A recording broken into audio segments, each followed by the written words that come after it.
What was unthinkable a generation ago is happening. The Holocaust is fading from memory. According to a recent survey, 41% of American adults and 66% of millennials cannot say what Auschwitz was. With over half unaware that Hitler came to power through democratic means, a lesson that Western democracies, perhaps now more than ever, cannot afford to forget. 20 years ago, I was a fervent neo-Nazi and Holocaust denier. So what does all this say about Tony McAleer? How much of a threat is he? I believe there are differences between the races. If that makes me a racist, then I'm a racist. This is McAleer in 1990. It's a life I've long left behind. But I continue to struggle with my role in contributing to such a dark legacy, and the shame I still carry. The violence and murder the white supremacist movement fantasized about all those years ago, the violence I once advocated and encouraged, have now become a horrific reality, as acts of racially motivated terrorism have increasingly become the norm. In the Jewish tradition, tshuva means return, and describes the return to God and our fellow human beings that's made possible through repentance for our wrongs. It was in that spirit that I traveled to Auschwitz, to bear witness to the unspeakable atrocities committed there, as a long overdue act of personal atonement, and in hopes of preventing others from following in my path. The inescapable truth is that white supremacist ideology, if left unchecked, always ends in murder, and we ignore the lessons of history at our own peril.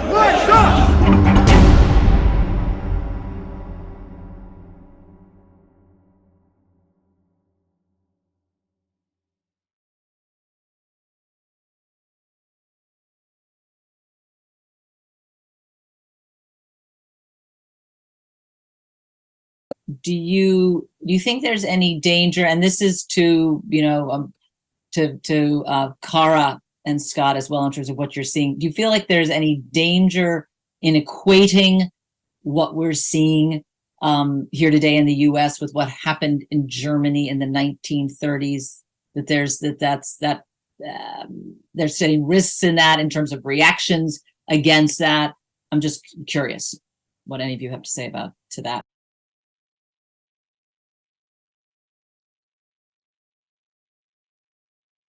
I'll go. I think that what ends up happening, at least for me as a teacher working with the Holocaust in class, is students make the connections. I think it's really important when we do this work, we allow spaces in the classrooms for students to develop a critical consciousness, which allows them to question the worlds that they're a part of. So then they feel agentive to ask themselves the worlds they want to be a part of. When they're presented with information, and I work with middle school students, but I would say that this really is any student. They're very aware of how the world works, and they're very, very aware of how power works. I think in the film, Tony did a really nice job of talking about what happens when you feel powerless.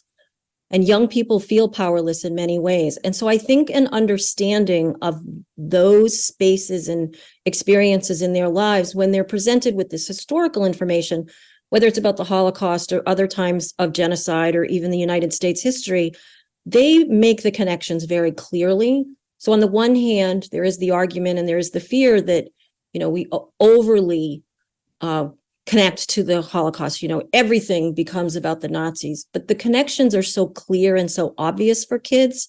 They make them without me having to lead them there at all. Okay, Scott. Yeah, and I would agree with Cara. It's important, I think, when you design any of your teachers design any of the units and curriculum, that you leave space for those connections to happen. There's what we do here at our school is the intentional space for free teaching of a lot of the content. When we send our 8th graders to Washington, D.C.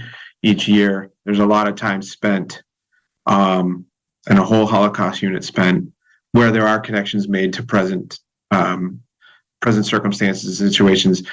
And then we go to the Holocaust Museum so they have the context and understand the direct importance of why we're visiting that place and why it still needs to be taught and why we still need to have this, like what Cara was saying, that connection to things that are happening in our own country and our own world now. Because to go to the Holocaust Museum without any pre-teaching or context can land poorly for youngsters. So we do a lot of that work as well, bridging those two spaces. Yeah, and making the connections. No, that makes a lot of sense. And then, as Cara says, I'm sure there's a point where, they make the connections on their own. I just wanted to add something real quick. If we look at the 10 stages of genocide, just because we're at stage 3 doesn't mean we're going to be at stage 10. If we're at stage 3 or 4, it means we need to pay attention. So to make sure that we don't end up there, but it's just because we're at an early stage doesn't mean it is inevitable that we end up at genocide. I think it's important to recognize that context as well. Yeah. I want to, focus, sort of switch now to a little bit on, this is particularly for Cara and Scott, but obviously Tony and Robert, you chime in as well, but about the challenges that you are seeing. And we know there's a range of them, whether it's hate speech, it's bullying, et cetera. So I think, Scott, you're an assistant principal here in Western Massachusetts. Well, it would be great to hear a little bit of what you're seeing. What are the issues that you all are dealing with on a day-to-day basis? And, then Cara, it would be great to hear the same from you. And then your particular experience of teaching about the Holocaust. So over to you guys. Sure. I think, what our big focus is here at our school, and I'm sure this could be, echoed in a lot of schools. We're a middle and high school. Predominantly what we see at the middle school level is, and it's an intentional approach we're taking, is to tackle what we see as microaggressions in various forms. Microaggressions against the LGBTQ plus community, our Asian American population, gender, male, female, issues. And I think when we look at things at the microaggression level, that behavior there is norming, like that sort of that banal kind of hate speech. It can go there real fast if left unchecked. And so a lot of what work we're doing through our restorative practices approach and our peer mentoring model that we're reintroducing this year is focusing on microaggressions, learning what they are, learning how to address them. We're providing PD to our faculty and, so to speak, PD to our kids, who then can get into groups with our middle schoolers and have that as an intentional topic to talk about. And call in versus call out. So we're not, marginalizing kids even further. Because very often I think with microaggressions, it just is so easily said and done because it's been modeled and normed in their own lives. So we want to make sure that we name it and talk about it and offer a different way to, so that's sort of what I'm seeing. And microaggressions can grow into bigger issues if a school isn't intentionally addressing things like that. Yeah, I would totally concur with Scott. Similar things. I think that when we think about doing Holocaust education, our work really starts much earlier than that. And the work is around emotions and helping kids do two things. One, understand their emotions and how to regulate those emotions. And two, feel in your classroom that it is a safe space emotionally so they can do that kind of work. I was really struck, I've seen the film before, but I was really struck again in Tony's testimony that for him, the seminal event in his life was what happened with his father. And that what led him to white supremacy, or really articulating white supremacy and living it, was the anger and shame and powerlessness he felt. And it was all about his emotions. So if we can start to work with students on where they are emotionally and develop in them, as he spoke about in the film, a sense of empathy, then that's going to allow them on their own to interrupt the kind of things that Scott was just talking about. The other thing I think it's very important to give voice to tonight is that while we talk a lot about kids and sort of their behavior and where they are, I feel very strongly that all kids do is model and mirror for us what's coming to them in the culture around them. They are only repeating and mirroring back what is happening in the discourses in the country that they live in. It is both getting worse in the United States, I feel very strongly, and the kids are absolutely picking up, as Scott said, a tolerance for these kinds of discourses and this kind of behavior. But it's also hard baked into this country since its founding. And so there is that kind of sense of entitlement that we also have to try to interrupt. So I think if we can work with students around that, around the emotions, around developing a sense of empathy, it's a lot harder to be mean to somebody when you care about them and see them as an individual. And as Tony mentioned, genocide, the Holocaust doesn't start with Auschwitz. The Holocaust starts when you're willing to tolerate hate speech or cruelty. And when you can interrupt it at that stage, not only do you change an individual, but that is when you have societal level change. And again, having kids develop that critical consciousness. What kind of a society do I live in? Is this the society that I've inherited that I really want to live in? These are very big questions, but they're the kind of questions that youth really want to engage with. And that's because they are very confused and concerned about the lives that they live in. And so it's really important for adults to get involved because, again, as came up in the film back in the 90s, young people are on social media all the time. And these spaces are where they can easily be victimized. And without any kind of historical background and context and modeling about empathy and right and wrong, they are really lost and very confused. You guys have brought up a lot of great points we need to dig into. And really the next thing you kind of led to what I wanted to get to next, which is really about, how do you effectively, what have you seen from your experience are effective ways of responding? And so Scott, you're working on microaggressions. You've mentioned your restorative practices. I think it would be good to hear more about that.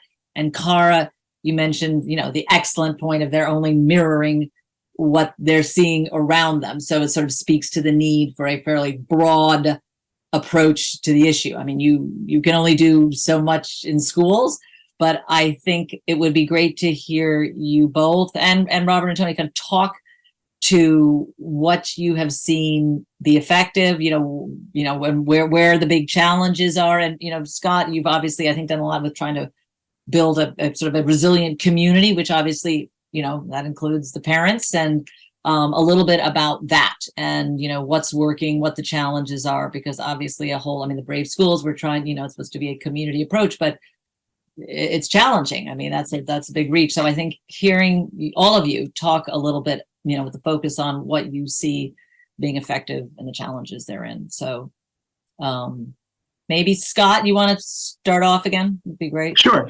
When we got together as a team of adults, and this even happened before, we got involved with the Brave Schools.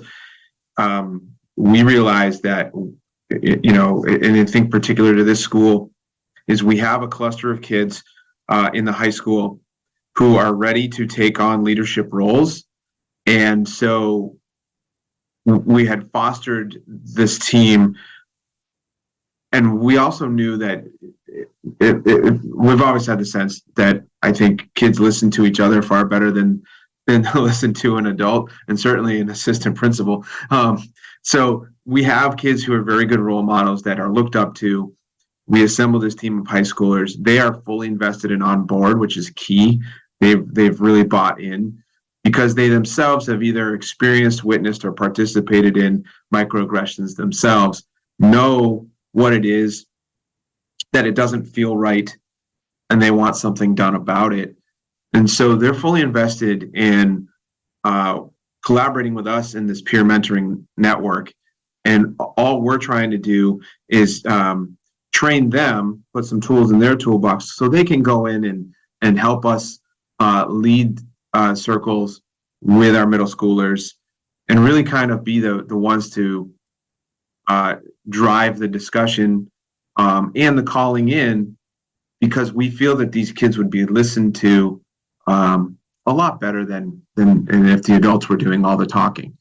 So I think that's really been fruitful for us in our particular current climate in our building, as we have a good group of leadership. We're ready for it. We were ripe for it. I would say 3 or 4 years ago, no. So the timing is right.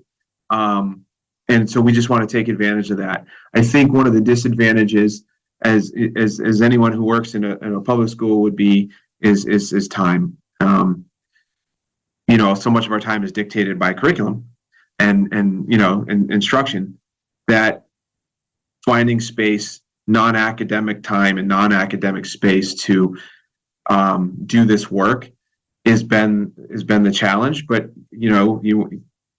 I have some authority in the building to help make that happen, and we've got a great teaching staff who also recognizes that this is worth it. So we've been able to carve out some space to do that.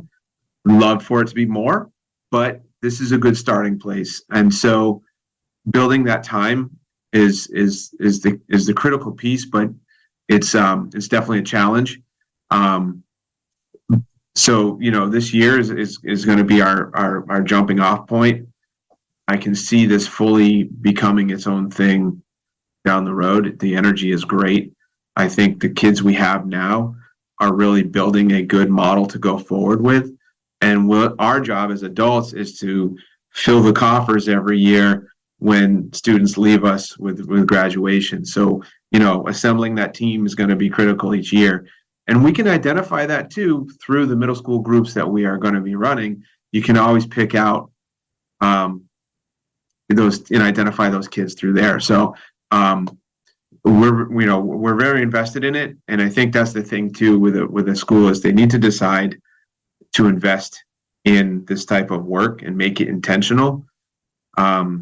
Because if we say that you're too busy doing other things and you leave it up to someone else, it's not going to happen if you leave it up to someone else. So this is the key point. We get to have 6 grade levels under one roof. It's the way we feel it's going to happen. Thank you. No, obviously we're very aware of time. I mean, you are so overstretched. I mean, just trying to squeeze in the training for this Brave Schools program, a major challenge because you're so overbooked and overstretched. And obviously, making a commitment as a school to this is a priority. And obviously, certainly we're hearing, and you should all talk more about, there's a lot of interest in restorative practices, restorative circles, but again, it's the bandwidth and really prioritizing it and making the space for it. I'm curious. Cara, I'd like to hear what you have to say. I'm also just interested in looking at the community aspect of whether it's been a challenge in terms of the wider community at all. If there's been pushback to it or not. I'd be interested. But Cara, what would be your thoughts, on this problem? Yeah. So I work, first of all, at the classroom level, but then, as you mentioned, I also work for the Tolly organization, and Tolly's focus is supporting teachers across the country and then internationally to do this kind of work. And Scott and I are very fortunate that we teach in Massachusetts. I don't know what Scott's experience has been community-wise, but I've never felt anything but really complete support. And in Massachusetts currently, I think teachers feel pretty comfortable when given the kind of programmatic support that Scott's describing to teach what they need to teach. But what we know nationally across the country is that's not what's happening. The opposite is happening. I know many teachers through my work with Tolly where communities are pushing back. White supremacist groups are pushing back. There are laws on the books as close as the state of New Hampshire where teachers are very concerned about their job security because of the things they're trying to teach. So again, I think we're at this pivotal moment in this country where, as Tony mentioned in the film, it's the youth that everybody wants to get to, right? It's the youth because it's the next generation. And so we are having this debate for lack of a better word, in this country around what should young people be taught. So I feel really fortunate that I've been supported at the community level in the kind of work I want to do as a classroom teacher. But I know that that is not the case across the country. And it is concerning to me that that kind of discourse is limiting the work that teachers can do in the way that Scott and I can. And I would also just mention the town where I teach has a large Jewish community. And so I felt very supported in the work there by the Jewish community. And I've also seen that for students who are not Jewish, who are friends with students who are Jewish, when they learn about the Holocaust, a historical event that they have no knowledge of, they may not even know that their parents or their grandparents or great-grandparents were affected by the war because they fought, for the United States. So they've got no historical background. One of the things that I notice the most is this understanding that kids want to have about what's logical in the world and how none of it seems logical to them, right? So two things come for me working in my particular community. One, a deep awareness and shame, frankly, to look around the classroom and understand that people that they love, that are their friends, would be victimized. Second, it makes no sense to them that that's what had happened in the past. And then, as Scott has kind of described, then the work becomes, okay, so how do you translate that into then looking at their own behavior in the present moment? I'm looking at what Richard and Emily is a bit back and forth in the chat here, and it actually somewhat speaks to the point I was going to throw to Tony and Robert, and really all of you, is that, in terms of engaging students and countering, belief in extremist views that you may find in students, what we've heard is that, trying to counter this with, facts about the Holocaust, for instance, doesn't necessarily work, i.e. the logical, this is, do you know what you're talking about? It's about like trying to be sort of rational and fact-based doesn't always work. Richard had asked here, is that experience shows that one can only effectively defeat ideology proposing and opposing a better ideology. What is the ideology to counter this upsurge? Is it of the fact that democracy is not delivering? I'm curious what you would all say to that. I mean, and I go back to Kara's point of, the emotions and, obviously starting earlier in training, critical thinking, etc. But I'm curious, what your reaction, Tony, Robert, any of you to that, of like how if you're confronted with kids, like, as we know in this area, with extremist ideologies, of the most effective response when you got a kid espousing something in the extremist side of things. Well, the challenge is, and this holds true when we look at the general polarization in our society, is it's not just about the party we support, it's identity, right? It's being progressive is an identity. It has characteristics to it. Being a conservative is an identity. It has being someone who's into Trump. It's identity. There's clothes you wear. There's flags you fly. There's all of these things. So it's much more than just beliefs. And as I've been saying to kids all this week, it's for me, it wasn't just what I believed. It was who I was. It was the people I talked to. It was the things I watched, the things I listened to, the music I listened to, the books I read. It was my whole social circle that reinforced that. And it's one thing to try and get someone to admit that what they believe is wrong. It's a whole other level of difficulty to get people to admit that who they are is wrong. And so we need to approach this more at a heart level. And I want to say that we can't combat and expect the other side to let go of their prejudice and stereotypes when we hold them about them, right? It's nothing happens in a vacuum, and we have to look at where are we as progressives holding stereotypes, holding judgment, and jumping to conclusions about people that are on that other identity. And because I think we have to ask where is our judgment as well? We have to clean it on both sides. If we're going to come from a place of I've seen that in different spiritual practices, what they call spiritual snobbery, when we feel more enlightened and morally superior to other human beings and look down on them.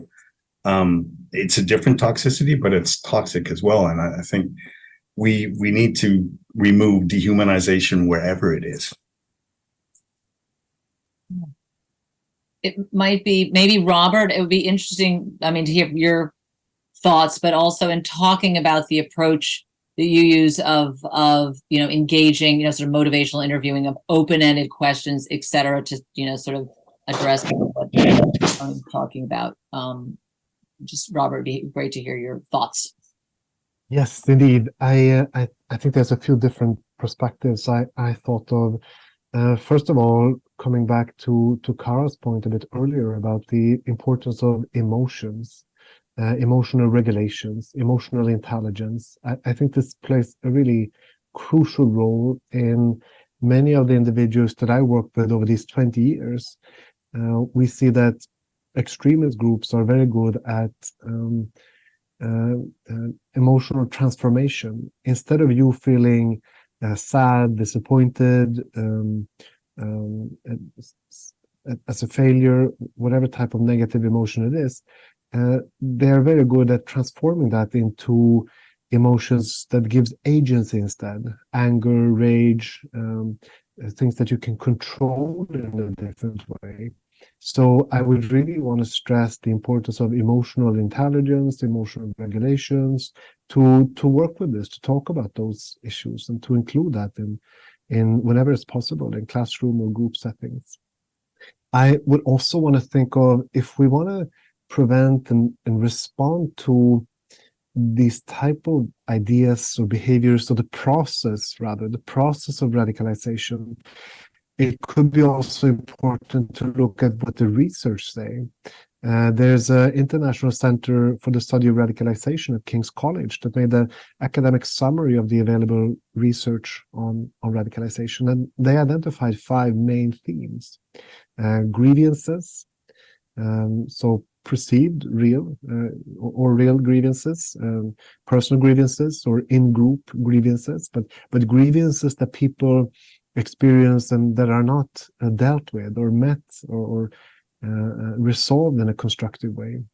The ideas that these groups promote, so the ideas that there are scapegoats or ideas that explain perhaps what happened to you personally or what happens to society, that gives an understanding. And we live in a quite complex time with a lot of information. So usually these ideas will be a bit simplistic to make it easier to understand the complexity of the society.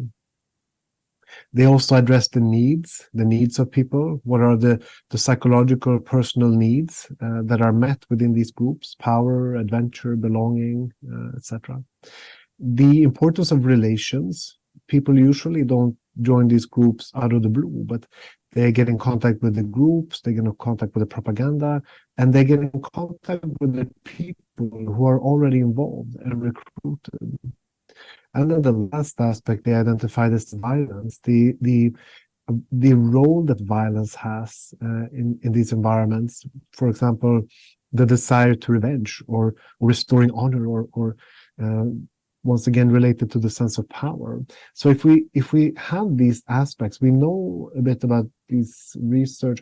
What type of things could we do to address these aspects? And I think an important point that Scott brought up earlier as well, related to his point, is also the importance of working with group processes. How can we equip students as peer leaders, but also equip with different type of skills in terms of conflict management, conflict resolution? How do we deal with disagreement? I mean, how do we teach young children, youth, how to deal with strong disagreements in a constructive way? We're going to meet disagreement our whole life. We're always going to meet people who think differently in different ways. So how do we equip and deal with these type of things? And then lastly, on your point on MI, motivational interviewing is a method that was developed in the 80s, 90s to really focus on strengthening intrinsic motivation. So when motivation is not there for a destructive behavior that we want to see change, how do we work with strengthening intrinsic motivation? And a very powerful part here is to not impose or tell people what's right and wrong, to tell them that this is what you should do, but really to listen to what do they actually say. How can we use active listening and open-ended question to get them to reflect themselves in what they're saying and how that sounds and how that resonates with different type of views and opinions. So I think there's some really important lessons we can learn from this different perspective. Thanks, Robert. I think it would, on staying sort of on the theme of what you're seeing as effective, I am curious, on the issue of conflict management. Emily is just at how do we deal with disagreements? I mean, I'm curious what you're seeing, and particularly to Scott and Kara, obviously a lot of schools, Frontier being one of them, are really putting a lot of emphasis on these restorative circles, and how maybe talk a little bit about that and what you're seeing there of, how this is addressing all these kind of very, very large issues we're talking about. Again, just it would be good to hear a little bit more of what you're seeing in the schools, your experience. Sure. When you're working from 12-year-olds to 18-year-olds, you see the whole spectrum of how students interact with each other.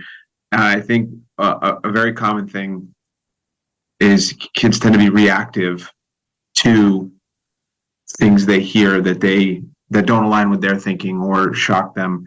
And one of the things that we're trying to do is offer a different perspective and counter their reactivity with sort of intellectual curiosity towards something, and that is a challenge because emotions are powerful, and their worlds are filled with a lot of social emotional effects towards anything they're seeing, where they're dealing with their personal lives or what they're seeing modeled for them.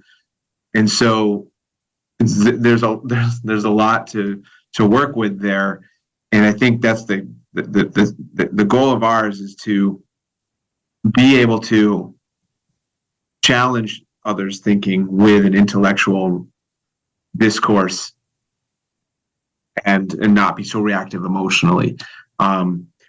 Developmentally, that's a hard stage for a hard thing, because at their stage of life, that's a lot of very often that's not part of their frontal lobe development yet. But that doesn't mean you can't have those engaging conversations and at least train other kids to have that with each other. And it requires a lot of adult supervision. When we're in these circles with kids, there's the adults are there to help kind of gatekeep certain things and also be able to pause and recognize when things get heavy, and then take that on as the adults. But being able to have these kids practice and try out, intellectual discourse is, I think, really important and empowering for them, rather than have that dictated by adults. That's kind of what I'd like to offer and continue to push to our students here at Frontier. Great. Kara, is there anything you want to add to that? Yeah, we're doing similar work in my district. I think the other thing that adults are also trying to do is kind of turn the lens on our work and how we approach our work with students. And I think in the same way that Scott's describing, we're asking kids to have that kind of real curiosity about themselves and thinking carefully about their emotions. And this is, I think, one perhaps positive outgrowth of what students and educators went through because of the pandemic. I think we're kind of stopping and asking ourselves a lot more questions about why kids are making certain choices and behaving certain ways. So I think we're really trying to understand them in a much richer, deeper way.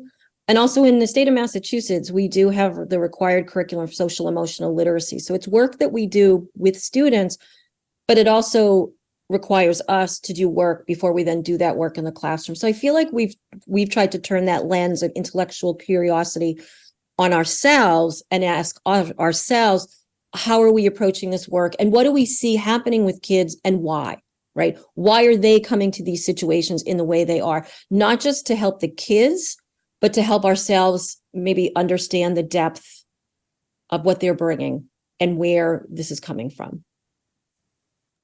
Yeah, I mean, I wanted to, obviously the pandemic was just, a huge layering of challenge on all the issues that we're talking about, that isolation and there's obviously so much is, happening, particularly in this domain through social media, and how you, to Scott's point about the, I'm thinking critical thinking, intellectual curiosity of how you air what people are doing at home alone, and particularly during the pandemic when they were online so much of the time, of how you try to, because obviously we can be so toxic, of how you kind of air that and bring a little light to it. And critical thinking obviously is a huge challenge. Other questions that anybody else has, or just thought, really, obviously the focus here in this project and this effort is how we effectively try to address these challenges, and anything else that you all are doing or have seen. And this is Robert and Tony. I mean, you're working in a lot of different places besides here, of what you're seeing, as effective in addressing these really pretty huge issues, which are cultural.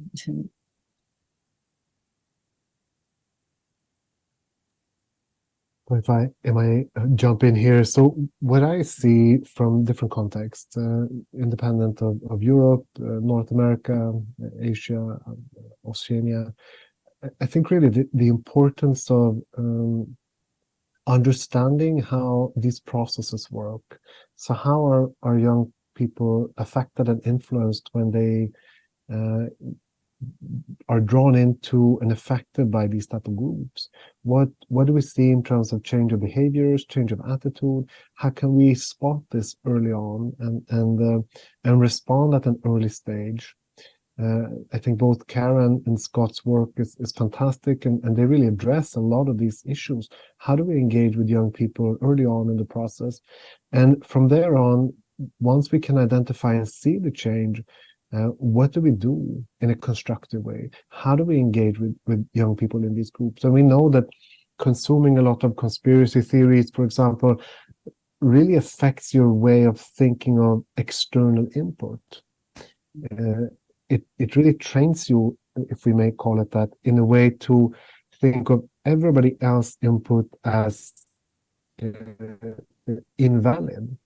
So when we know this, we also know that we cannot come with intellectual input and argue with students or individuals who are engaging with these ideas, but we rather want to find other ways to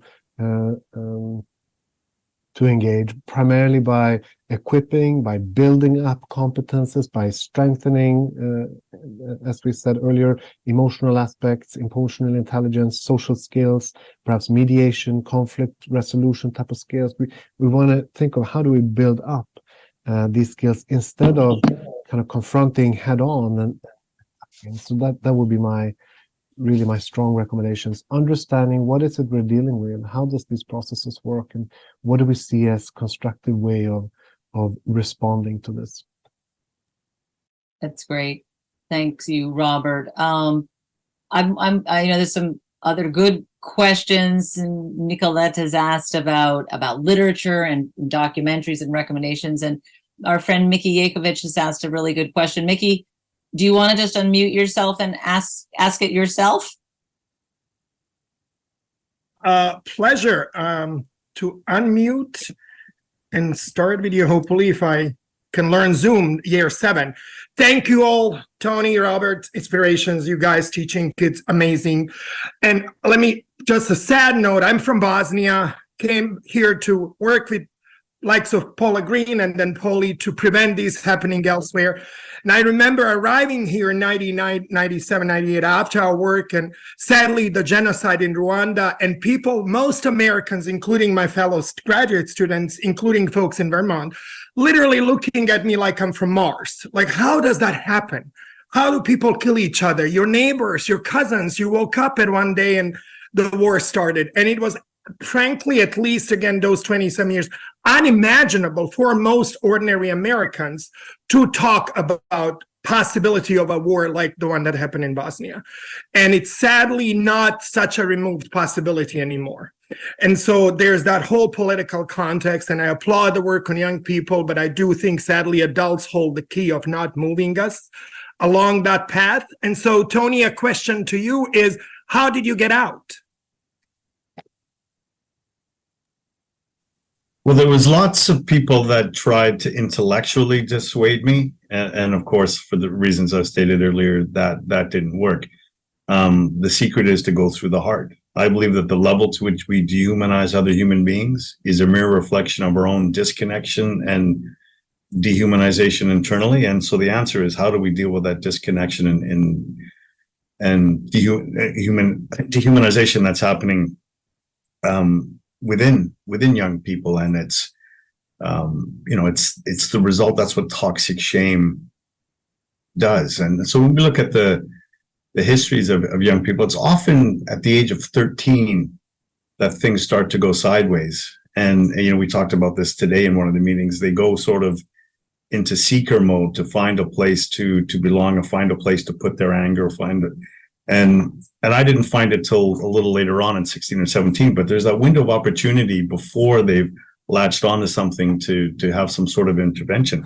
But having got in there and became so cemented as part of my identity, it was very difficult to wrestle out. But ultimately, it was compassion that allowed me to rehumanize, and that was through the birth of my daughter and my son 15 months later. And what compassion does, when we're compassionate with someone, we hold a mirror up and allow them to see their humanity reflected back at them when they can't see it on their own. My children looked up to me as this wonderful human being and wonderful dad. I didn't see that when I looked in the mirror, but I could start to thaw and connect to my own humanity through the reflections back from my children. And before my children were born, my heart and my feelings were buried under 10 feet of titanium armor. I didn't feel anything, and there was no way that you could emotionally hurt me.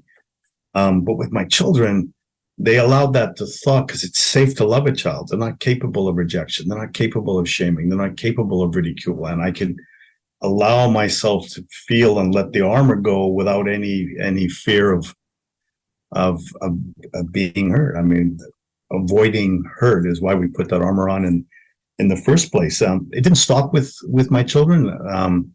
My mother taught me a very incredible lesson around compassion, and her love for me was very unconditional. Her relationship with me was very conditional. And I found myself a single father when they were 2 and 4, and the mother left the country when they were 4 and 6. And I needed her help to raise the children, but she taught me the lesson: compassion combined with healthy boundaries and consequences. She used that leverage to pressure me to leave the social circles behind. And so that, and a great counselor who ironically was Jewish, who even when he found out about my neo-Nazi past, still wanted to heal me, wanted to heal my family, still wanted to coach and mentor me. And that human intervention is what transformed everything. And if it wasn't for really him doing the healing work to deal with the toxic shame, to deal with that alienation and self-loathing that I was projecting onto others, I wouldn't be sitting here on. His curiosity is an extremely important piece, when for young people, and to go with both the curiosity and the compassion and having courageous conversations. Courage is another piece, and I talk about those three things together. That's the three C's. And I think that's, if we can help young people operate from a place of compassion, curiosity, and courage, if all of us, we all have the ability to inspire other human beings' behavior. If we all embodied compassion, curiosity, and courage, the world would be a different place. Thank you. Well said. Jennifer Hall-Witt, our colleague here, you had a question. Tony, I'm listening to you talk about the power of compassion, and the way that you were able, your heart sort of opened up when you had kids. The compassion that your therapist, who was Jewish, just how stunning that was to you, for him to be able to show you the compassion that he showed you. And your film is called The Cure for Hate. The theme that you develop is that the cure for hate is compassion. I've heard you talk about radical compassion.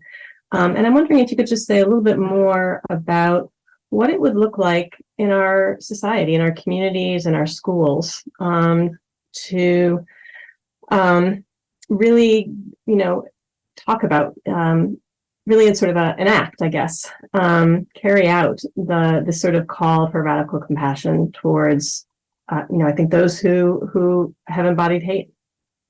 Could you say a little bit more about what that might look like?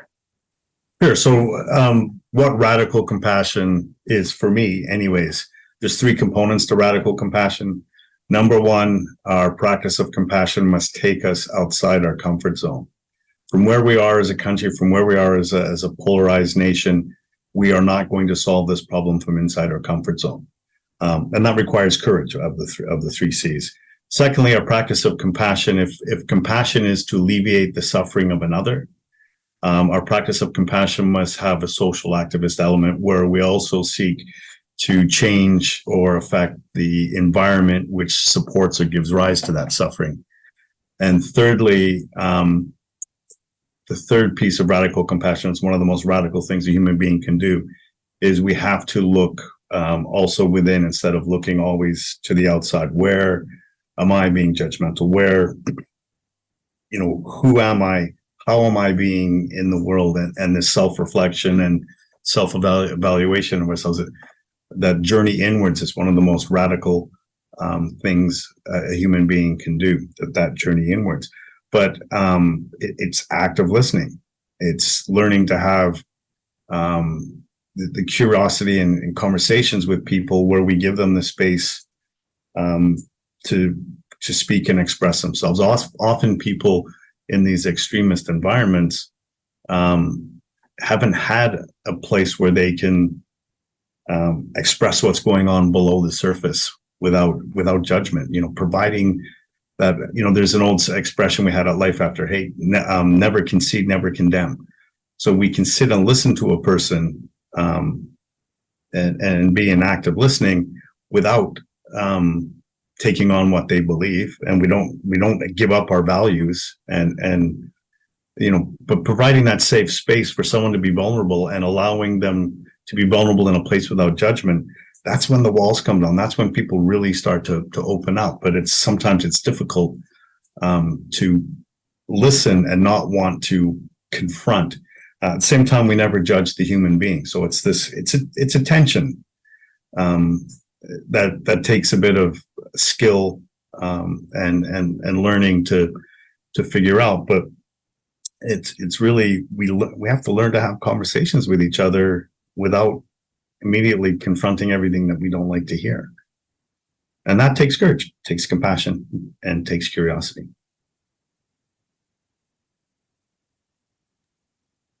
Thank you.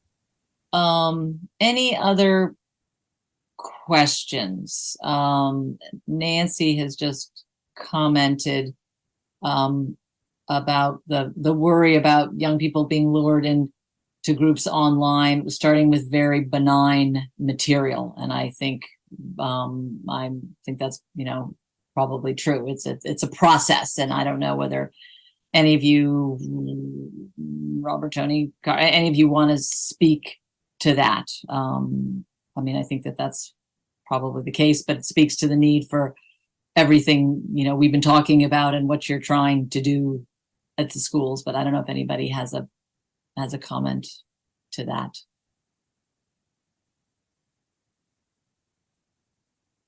If you're seeing that.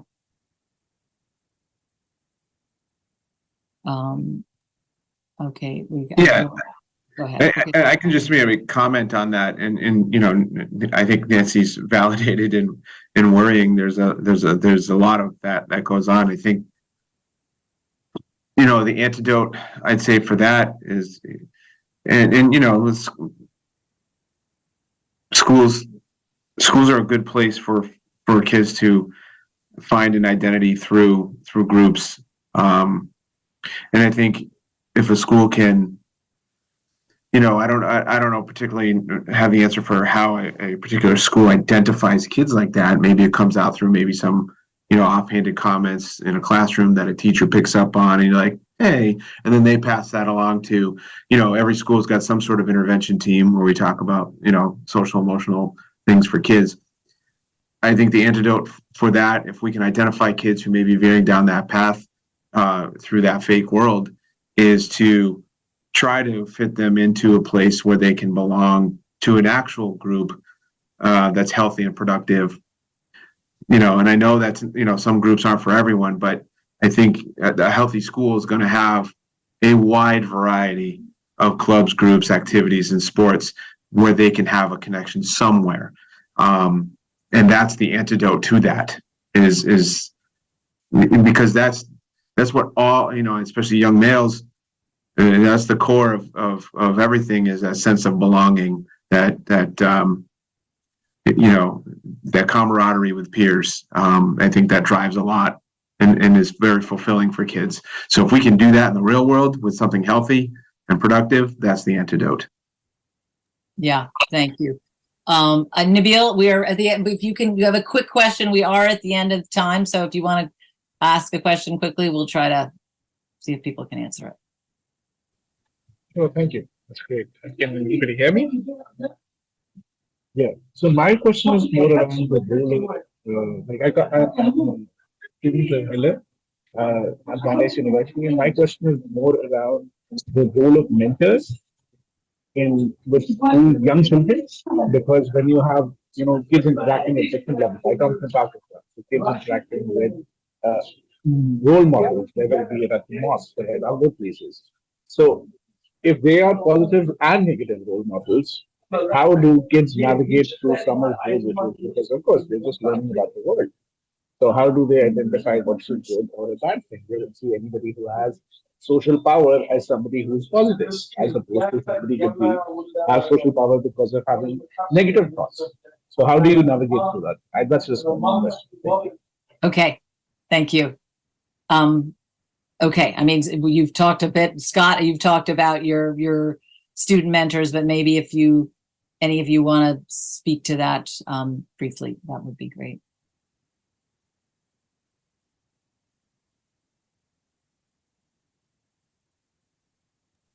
Yeah, I think there's so many different ways you can do that in a school or even in the community. I am recently become aware of a group that we're also going to be partnering with in the school called Mentoring to Manhood. It's a very similar mentorship program where, again, through a circle process, we're going to be partnering with this group of professional males in the community who have some sort of background in group therapy, or for whatever reason, not really necessarily in education, but they want to donate time to give back, so to speak, in young people's lives. And so one of the models is, the school is tasked with identifying youngsters who might be marginalized, that we can identify as such. Also sprinkle in some very positive peer role models who have good social power in the school, and get them in a group of about 10 or so students, and just have this it's like a 25-week session where they meet, talk about things, learn some group norms, and then have a space to have some healthy discussion, and be vulnerable and fulfill. The goal is to fulfill for some of those kids who might be marginalized, that void in their lives where they aren't getting that somewhere else, or where we would think that they should be getting it. So that's something that we're going to be embarking on specifically for identified male students in our middle school. And it's called Mentoring to Manhood, and I think that it addresses exactly what you were saying, Nabil. Is because I do think, and I'm sure Tony and Robert could attest to this. We do, and rightly so, and for all good reason. We focus a lot on minorities and LGBTQ students, and then with making sure our girls have equal access to so many things. But I think when doing all that, we've left some males behind as well. And my challenge is, what I'd like to challenge everyone to think is, like, all that is wonderful and great, and we can do this for our boys. And because when you look at all the statistics, and I know I'm preaching to the choir here with Robert and Tony, an overwhelming amount of extremist behavior and violent behavior is coming from white males. And so that there's a hole there that I think we're missing. And if a public school can have some way to do that, that's going to be where we're going to try to see how it goes. It's one small thing we can do here. That's excellent. I mean, that's great to hear, and I certainly think the movie, Tony's movie, it certainly makes that point sort of crystal clear about for everybody, boys, girls, the need for connection, belonging. And you're right, there's a lot of emphasis on different groups, and we probably need to do more, exactly what you're saying. I mean, given what the evidence is on boys, and fostering those connections, and all the kind of work that you have all talked about. I feel like we need to wrap it up. I know there's probably more questions, but I just want to thank you all. Tony, again, I think that film is really excellent. Hats off for the courage to do that. And I certainly to Peter in, making it. I think it's just really superb, and, hopefully it'll be seen widely.